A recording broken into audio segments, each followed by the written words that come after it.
Is it too late to buy Palantir Technologies stock? This is a big question that has been asked across the board, given the recent rally that we've seen at Palantir smashing their Q3 earnings. And as we've seen Palantir really accelerate and possibly testing a key resistance point tomorrow at $20. This is the 52-week year-to-date high, and we could see a blow-off if this resistance is beat. Sitting on the sidelines, if you miss this Q3 rally, a lot of people are asking, will Palantir come down in price possibly one more time to get in at a more attractive bargain that will offer more long-term annualized returns? Now, of course, before we get too far, hit that like button, subscribe for daily videos, and of course, I'm not a financial advisor. I'm just collecting on the data, analyzing it, and dispatching it to you guys. This is all my opinion. Now, talking about Palantir, it's a very attractive company. I think everybody can agree on that. And the bears are running out of criticisms to give for Palantir. But one thing that can't be ignored, even though we've seen them smash their earnings, we've seen them have now possibly inclusion for the S&P 500 with the fourth quarter of GAAP profitability. One thing that can't be ignored is this fact right here, and that is its extreme valuation. And could we possibly see a sell-off for many investors from Palantir's premium right now? Because people are paying a lot for Palantir compared to its earnings. That is a true fact that we can see. So let's talk about it, analyze Palantir, and get into the nitty-gritty on what you guys are here to see. Now, quickly, a lot of you guys have seen the charts. We don't need to sit here and do technical analysis for hours and hours and hours. What we do have is Palantir's closed at 19 bucks. Trading volume was over 100 million. We're seeing a lot of volatility within the stock. Look at this big gap here that was established. This is a large gap. No support was really found here within this time period. We have support between the 15s and the 16s. We see a little bit at the 17s, but this gap right here can't be ignored. And if there's any type of a turn in the stock market, we had a lot of green bullish days in terms of the global markets last week. If there's any kind of turn here, we could see Palantir test this gap or even fill this gap here that was quickly lapsed. Now, with that being said, the opposite could happen. We could see Palantir that continues to grow, that could strike a lot of FOMO among investors. But let's take a second here to look at Palantir and see where it's going. Because talking about Palantir, it does have a strong future. I agree that this article from Seeking Alpha really does do a great job breaking this down. Is that Palantir has a strong future? I think it is. That's why I'm reporting daily videos on it, because I think this AI company could be a big revolutionizer in the industry. And this is a question on why investors are so eager to overpay for the hype and not the actual business model behind Palantir, which is where we are seeing these large premiums. And back on November 2nd, a few days ago, like we said, we saw them beat their earnings per share by 1 cent, which is great. But still, look at what's actually happening in terms of reality versus what people are paying for the stock. And the revenue was beat by 2 million. Future guidance was improved, which I think is a big culprit on why we're seeing this influx of buying confidence coming into Palantir.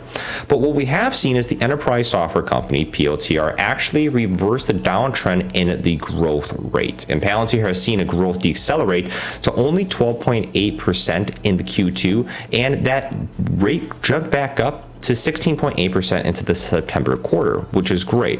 And talking about this, investors are really behind this AI hype. This is something bigger than Palantir.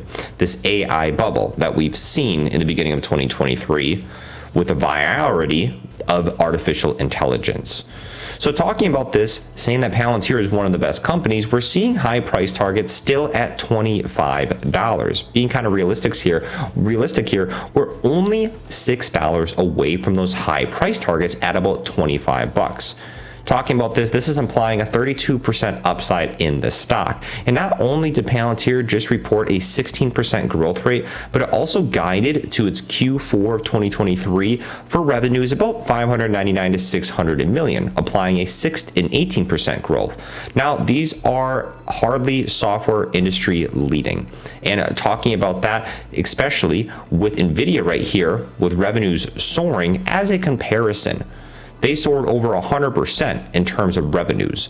So focusing on a reasonable price, I think, is really important for Palantir. And with this last jump in the previous quarter, is the stock ahead of its actual numbers that we're seeing being reported? And investors really do need to focus on a reasonable price in order to generate strong returns over the long term. And that's kind of what we're focusing on in this video, is that we have seen Palantir that is growing customer bases, which is great. I'm not ripping at Palantir at all. This company is really, really doing a great job in terms of the metrics and the numbers that they are reporting, and with that diversification that we're seeing among their clientele, such as gearing away, not just relying on governmental contracts, but bringing more commercial customers to the table. Palantir is doing a great job. What we're talking about here is the large price that's being paid for it right now, and is the stock price ahead of the numbers that are being reported. Now, with that being said, we are seeing a small reduction or growth rate in the government contracts with the government clients. This isn't necessarily a bad thing, as we're seeing diversification across their customer basis. But talking about that, what we are seeing is a commercial revenue growth and a government revenue growth. So at current growth rates, Palantir, it's not going to reach a point where commercial revenues actually top government revenues until 2025. And the stock right now has a market cap of about $39 billion, where Palantir is targeting revenues of only about $2.2 billion. And this is where you're seeing a large, expensive price for the stock. And this company has a lot of money on hand, $3.3 billion to be exact right here. But what we're seeing is this consensus analyst estimates that Palantir reaches revenues of $2.6 billion with a growth rate below 19% for 2024. Now, comparing Palantir and its prices compared to some other types of enterprise software sectors like Snowflake and CrowdStrike, both other great stocks to be keeping an eye on and on your watch list right here, is that these both stocks, they trade at a lower forward price multiple than Palantir, and neither of these stocks are compared to the greatest of all times. So talking about that, with going back to this $10 area for Palantir, is that the stock would have a market cap of around $23 billion, or 10x the 2023 sales target. And with the company that's going to be, we've seen the GAAP profitability for the fourth quarter, allowing it into the S&P 500, this stock could likely get another boost and rally to $20 in the opportunity sell for an unsustainable premium.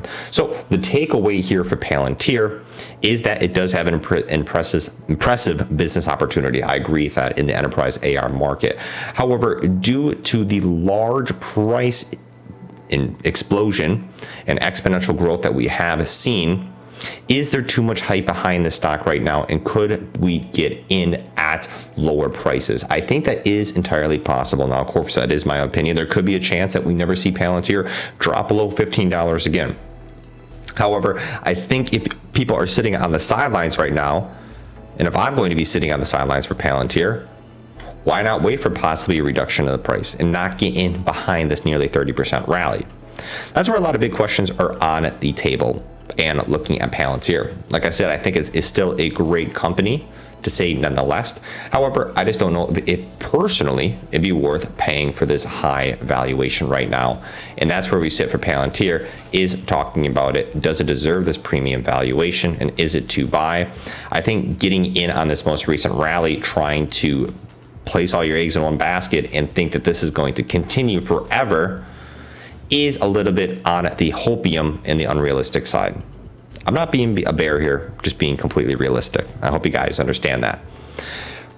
We'll be keeping an eye on Palantir, keeping you guys updated on a daily basis. I will catch you guys later. Peace out. Let me know, what do you think about this? I think this needs to start and spark up a great discussion, because we've been talking about Palantir for a while now. We've been making daily videos on it. So let's talk about it. Where do you think Palantir sits at in the long term, or on this recent correction that we could possibly see? Where do you think Palantir is going to go? And what do you think the future is going to hold for the Palantir investors? Peace out, take care, and I'll catch you guys later.